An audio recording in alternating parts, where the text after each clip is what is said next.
It's with pleasure as a Rotary Club member to introduce Terrell Danely, who works for the Washington Literacy Center. Now, Terrell gave me his extensive bio, and I already warned him that I'm going to say what I want to say, given that he works here with us. And I am President and CEO of the Washington Literacy Center. But interesting enough, Terrell really is a Renaissance man. He has done so much. And I was whispering to him, I was like, gosh, you've got so many surprises in what you've done and what you do and what you continue to do. But he's also came to the Washington Literacy Center and just helped turn us around for a new decade in a whole new way. So with his bio, Terrell's journey to Washington, D.C., and this is Terrell's words. I'm going to bastardize them a little bit, so forgive me. But it was fueled by his passion for people, which is real, education, and the community. He was a former D.C. junior high school teacher, and he's a retired chef known as Chef T and restaurateur. So he doesn't like to say chef. Those days are behind him, but he's still chef. Right, the artist, yeah, he's like X and Prince, but former restaurateur. He has over 3 decades of experience working with youth and adult empowerment. So he and Lisa have a lot in common in helping the city's most vulnerable residents overcome perceived barriers to education and employment. His after hospitality experience include the Potomac Job Corps, DC Central Kitchen, and his current and only other profession at the Washington Literacy Center, where he serves as the Senior Director of Programs in this role. He oversees all of the education program development, leading and sustaining and growing our academic and training programs, leveraging community partnerships to provide innovative curriculum and more programs. His vision of applying holistic multiple intelligence approach to youth and adult learning will position WLC as an educational frontier in the District of Columbia. He's a native of Washington, D.C., and is currently working and all the other things he's doing. He's actually finishing up his PhD in urban leadership program at the University of District Columbia. He's focusing on hope research. And additionally, he holds a master's degree in adult education, a Bachelor of Science in Secondary Mathematics education from Penn State University, and an associate's degree in culinary arts from the prestigious Culinary Institute of America. And I'll add that in addition to that, with Terrell Danely, in the time that he has been with the Washington Literacy Center, then for a brief period, he left the Washington Literacy Center, which gave me, and he knows just how ugly I can get when you leave us. I was like, you'll be back. And he's back. But in all seriousness, his presence, and as you'll see in his upcoming presentation, the level of thought, the level of humanity and care and passion, but not only passion, but his passion fueled by skills, passion fueled by outreach, and passion fueled by commitment, that Terrell is an exemplary employee, colleague, and friend. And with that, I will welcome Terrell Danely. I hope that I can live up to the hype of the introduction. Good afternoon. My name is Terrell Danely. I am the Senior Director of Programs for Washington Literacy Center. And I guess the best way to think of it is that I'm the head teacher. I'm the head teacher. So we're going to lean into that today. And I don't know how to stand behind a podium and just talk. I'm a facilitator of adult learning. So we're going to do a little exercise. Are you guys okay with that today? All right. So I'm going to ask you some questions. I'll tell you right now, I'm going to try and get done. I was told that I have 20 minutes. We're going to try and get it done in 15, but that will only happen if you participate. Sound good? So during the introduction, Jimmy said that in my PhD work, I am a hope researcher. I'm going to ask you some questions. When you hear that, what do you think that means, Alvin? What's Olivia? Hope is what gives you the force to move forward. Ooh, I like that. Force to move forward. Who else? Mighty volunteer. What do you think a hope researcher might do? Here we go. Ooh, that's a really good one. Investigating what causes people to have it, to lose it. Did I hear someone say future? You said future? Design the future. Design the future. Well, we're going to talk about all that. But in 20 minutes, All we can do is brush on something called hope theory. Did you all know that hope was quantifiable, that you could actually measure hope and assign a value to it? Did you ever know that? Yeah, well, you can. So as a hope researcher, that is my job. But before we actually get into that, there was one other thing that I forgot to mention. Dr. Hancock, even though you introduced yourself as Sam to me, Dr. Hancock, we actually share something in common. We were talking earlier and he explained to me that he ended up with the Rotary Club. He was telling me his history, 44 years, but he said it really started at age 14. You won a scholarship, is that correct? I only told Jimmy today that at age 17, I also won a Rotary Club scholarship for leadership. So it's great coming full circle and actually being able to pour back into it. But let's get going. So as an educator, as a facilitator, as a math teacher, not a mathematician, I always have to make that differentiation. I am a math instructor. We're going to look at math and we're going to have a little facilitation of a little lesson. First thing we do as a facilitator is we talk about the steps we're going to go through today. So what is our agenda? First, we're going to do a quick little math review. Trust me, it's going to be low level. I think everybody's going to pass this test. After that, I'm going to give you a brief introduction into hope theory, how it ties into who has hope, who doesn't, how it ties into future. Then we're going to do a little word association. Then we're going to do a little conceptual math. One of the reasons I said before I am not a mathematician, but a math teacher is I was never good at concrete math. As a matter of fact, it took me graduating from college before I finally understood calculus. However, conceptual math that verged on philosophy, I was great at. And then finally, we're just going to bring it home. All right. We've got about 15 minutes to get all this done. You guys ready?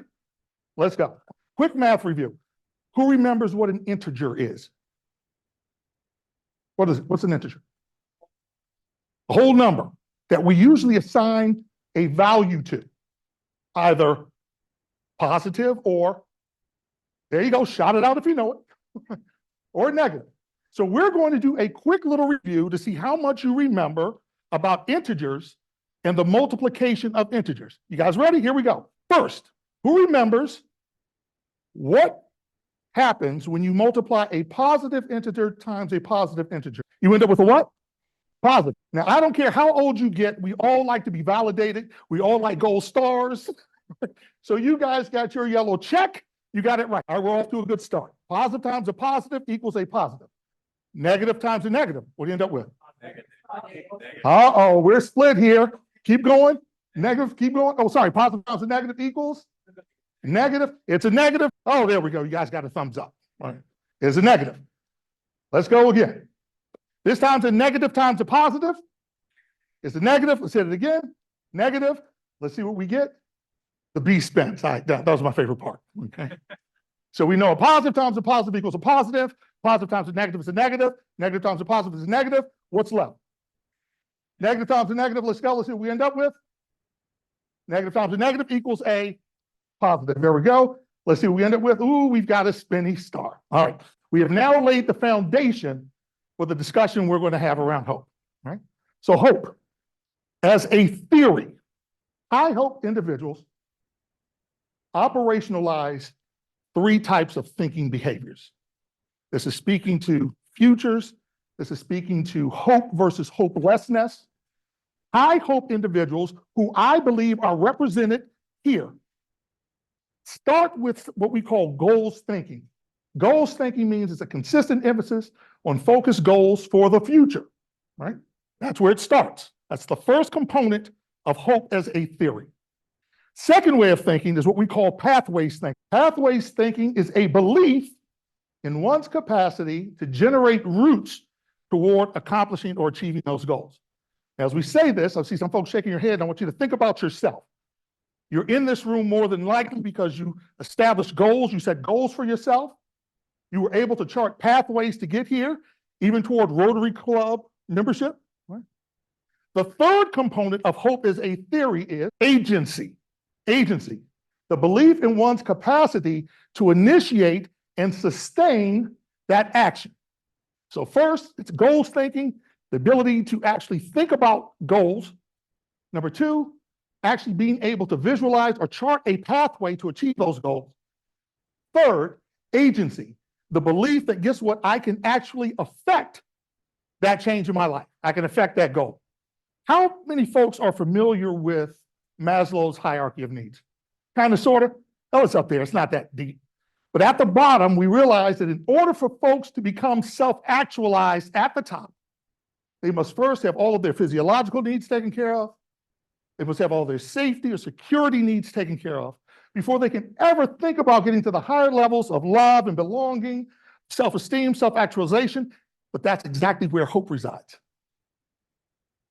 Before you can actually start to hope, you have to have all your physiological needs taken care of, all of your security needs taken care of, before you can start even thinking about goals, pathways, or agency. All right, we have that down now, right? 5-minute talk on what hope theory is and what it espouses. Now it's time for a little word association. You guys ready? We're about to move from concrete math to conceptual math. I'm going to ask you now, when you see 4 words, the words are going to be hope, hopeless, increase, and decrease. And I'm going to ask you to assign a value. I'm going to ask you to actually qualify the word as either positive or negative. Now, one of the reasons we're talking about hope, there is a hope theory, but there is also its counterpart, a hopeless theory. Hope talks about how high hope individuals are perceived. Hopeless theory or hopelessness theory talks about folks who have that deficit, who don't believe that they're able to affect any change anywhere. We're going to focus on hope theory. When you see the word hope, do you think positive or negative? Hopeless. You say negative? Negative. Increase, positive or negative? No, except unless you're looking around my waist. Increase around the waist is not a positive thing, but we will say positive. Decrease for all of you titans of business and industry and organization. A decrease is usually negative. All right, so word association. Hope is positive, hopeless negative. We're going to say increase positive, decrease negative. We ready to go now? Here we go. We're about to do a little conceptual math. So instead of a positive times a positive, let's substitute words. Since we said hope is positive and increase is positive, when you increase hope, is that a positive thing? Yeah, I think so. Oh, we got our check. This time we have hope times decrease or positive times a negative. Conceptually, if you decrease hope, do you think that's a positive thing or a negative thing? Negative. There you go. You get a thumbs up.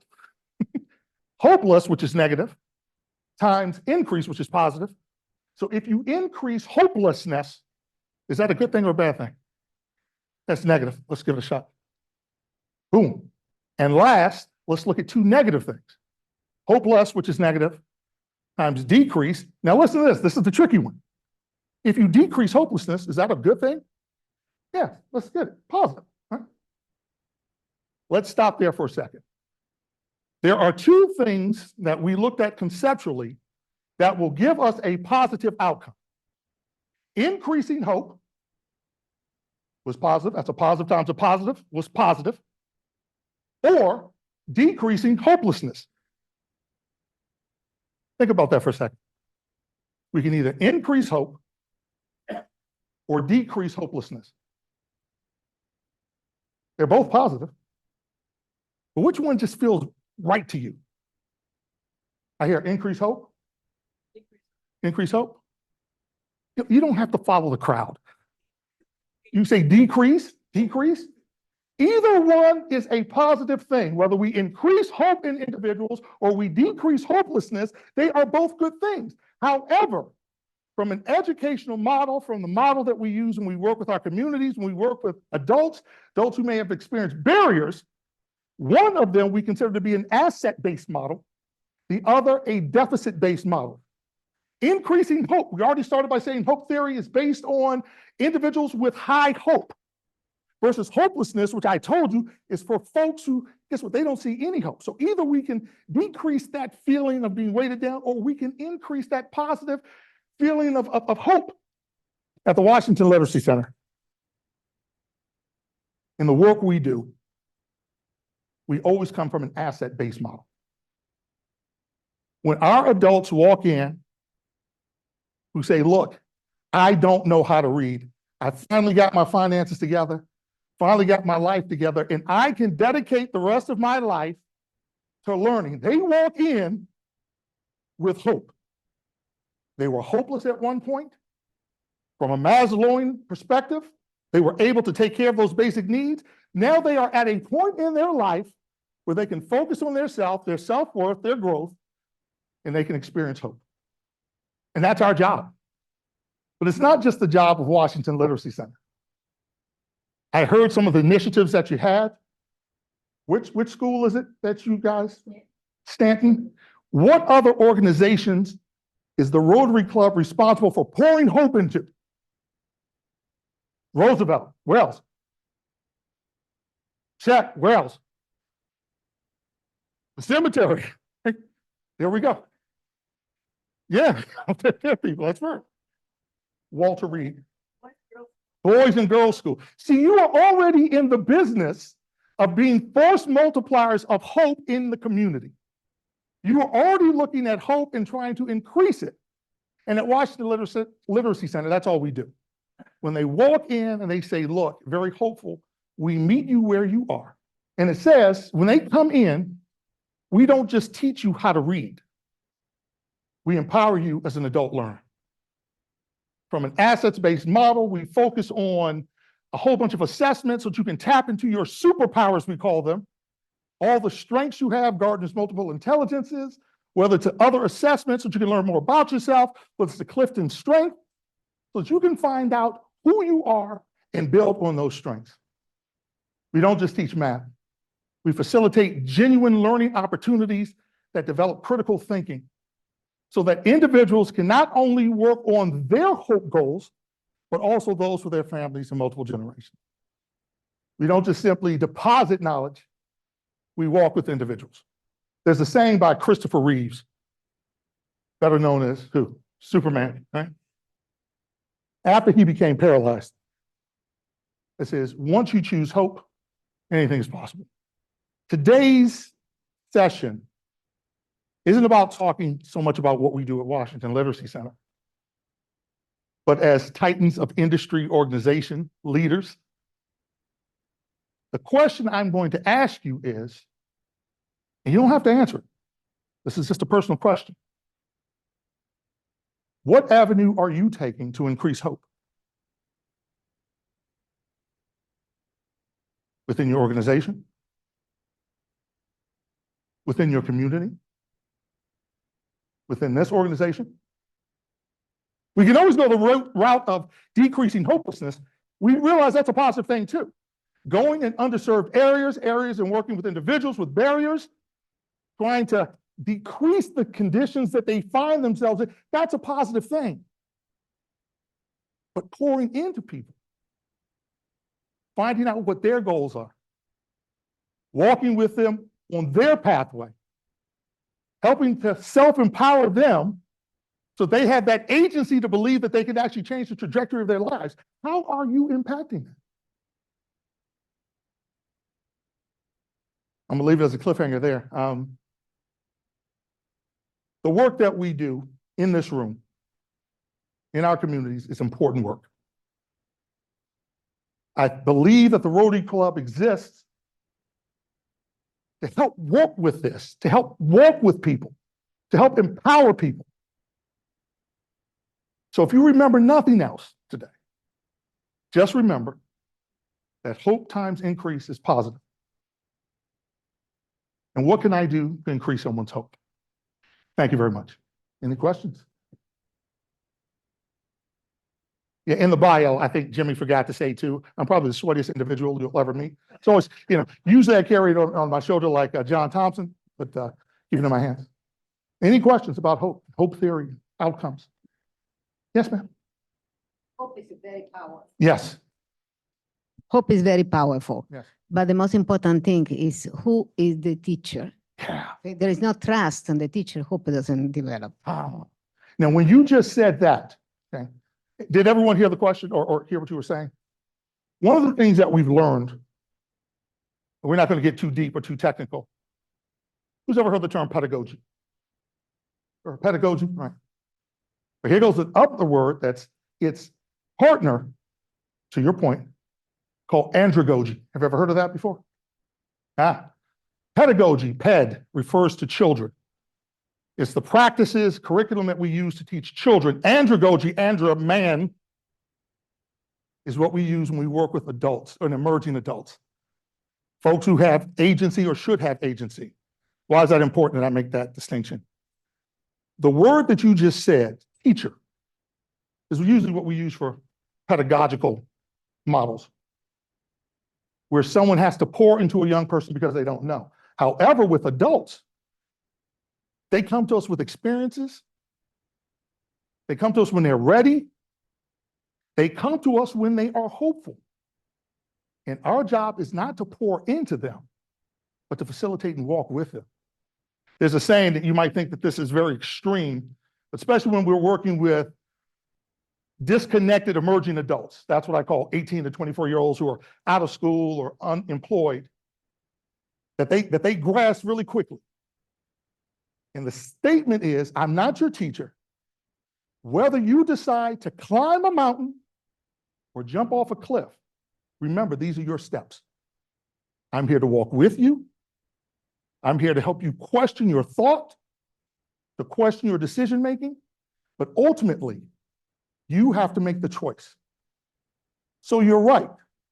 Sometimes what doesn't work is that teachers try and teach adults as opposed to question, facilitate discussion, realize that they've got experiences I know nothing about. They're the CEO of their life. My job ain't to teach you. My job is to learn from you. I need to learn who you are. Using teacher as a typical name of someone who's giving something. The moment you are in a higher position of the other, you have to give something the other one doesn't have it. If there is not trust, goes nowhere. Say that word again. Trust. The trust. Okay. Very powerful. It's powerful. Boy, I could stay here all day talking to you about my research, talking about models of engagement and learning. But part of that, step one is readiness for folks who want to progress or re-engage, who have hopeful expectations.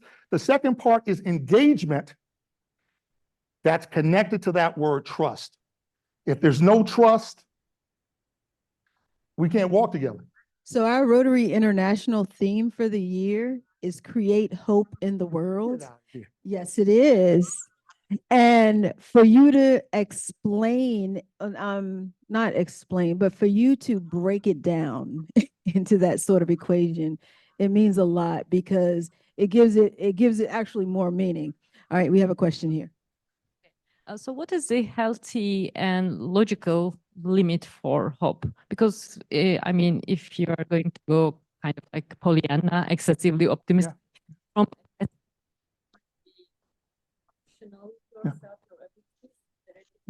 Sure. Great question.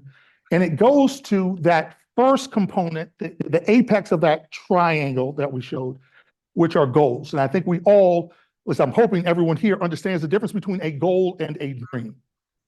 Goal is measurable, it's time-bound, it's realistic, it's attainable, it's time-bound, smart, just remember smart. A goal, actually, there's a plan assigned to a goal versus just a dream. I don't know. Good question. I'm gonna throw that out there. Hope is not something that can be learned. I'm gonna put a question mark. What do you think? Yes or no? Yeah, it can be. And as a matter of fact, that's what we work on. I'm not certain if you heard me say generational hope.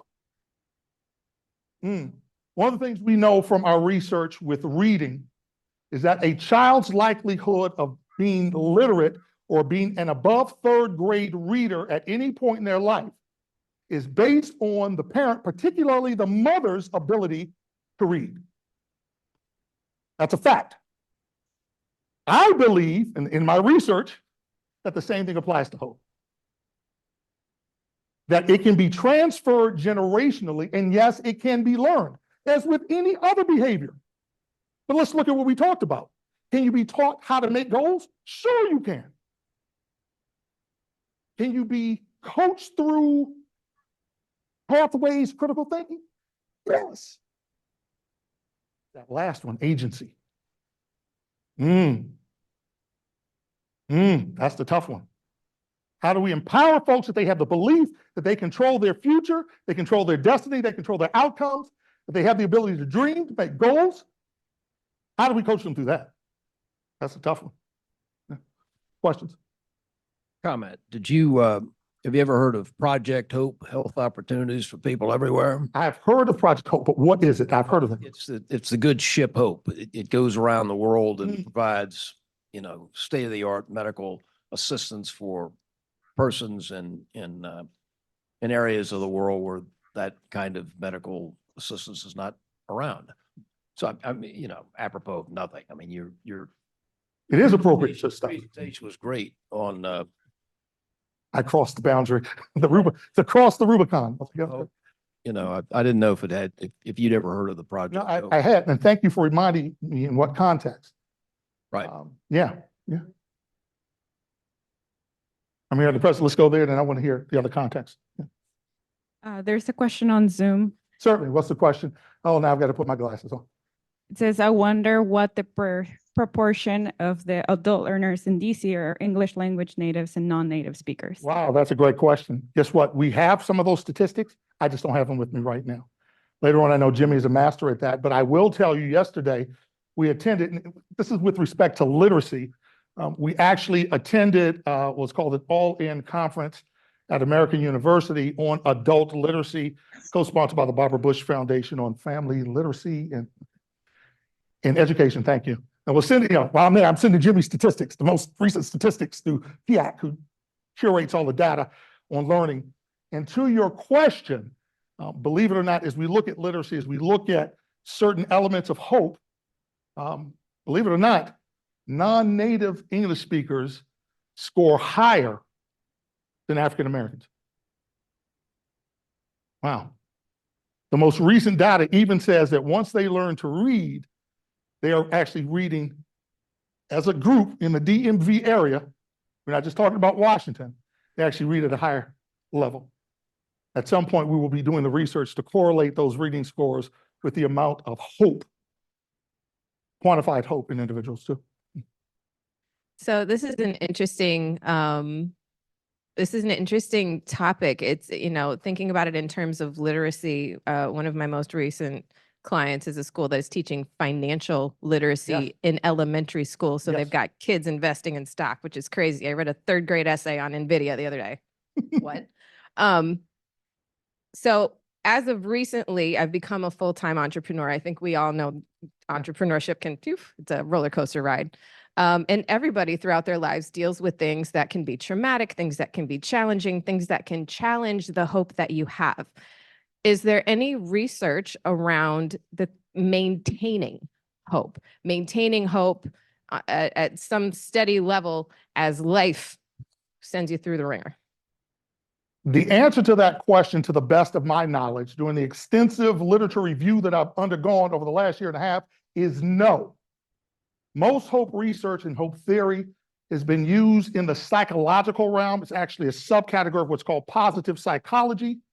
Folks use it to describe hope, believe it or not, in negative context, for folks who experienced substance abuse or who were victims of trauma or whatever else. But few have actually used it from a sociological perspective, which is my focus. So we can start tracking that. What does hope look like in communities when we correlate it with educational attainment? Because it's a score, I told you, it's quantifiable. There's actually something called the Snyder Hope Scale, the AHS, where we can actually assign a number to hope. Communities or zip codes in DC, wards. Let's compare what that hope score is and see how that correlates to educational attainment, health outcomes, right? Income. So we can start to track and see if there are certain programs or interventions that we can do to raise the hope. What happens? What happens if we're able to raise the hope score by 1 degree? What does that mean for some of these other outcomes? So we're working on that. That's the beauty of the research. What do you all do for financial literacy for you? Certainly. We actually call it financial fitness, believe it or not. Okay. Because in the adults that we work with, realizing that is a generational concern. The parents need to be whole. They need to understand their relationship, the psychology of money and why they make those decisions. So just like Hope, they can actually pass that information on. It's never too early to start financial fitness. Yeah, physical fitness. Why aren't we worrying about financial fitness? How to budget? So that is something that we're working on, especially at Washington Literacy Center. We have a vibrant financial fitness plan. As a matter of fact, with the program, and then I'll sit down. I know I'm running like other things. Our newest program called Learning Skills for Life. Our adult learners, number one, we're actually about to start our third cohort this coming Monday with more adult learners than previous. And what we heard from the first two cohorts is we want more financial fitness. What you guys are doing are great, because it's not just about teaching folks how to budget or look at stocks or plan for their retirement. It's about them addressing their emotional connection to money, because that's really what it comes down to. How do you view money? How do you relate that to your goals? Because ultimately those goals determine how much hope you have about changing that situation. Well, we want to thank you for your presentation, and please give him a round of applause because it is never too late. And I think hope in explaining that equation of hope, there we go. I think hope in creating hope in the world, you just explained our whole meeting for this year from Rotary International. So we here at the Rotary Club have a tradition, and here, this is for you. We plant a tree in each of the speakers who speak at our club in your name, and you will be able, from this coordinates on this sheet right here, find your tree, locate it, and here's a piece of jewelry for you. That's a tree, and it's going to be a beautiful tree, a cherry blossom, I think. So you'll have a tree. That's hopeful.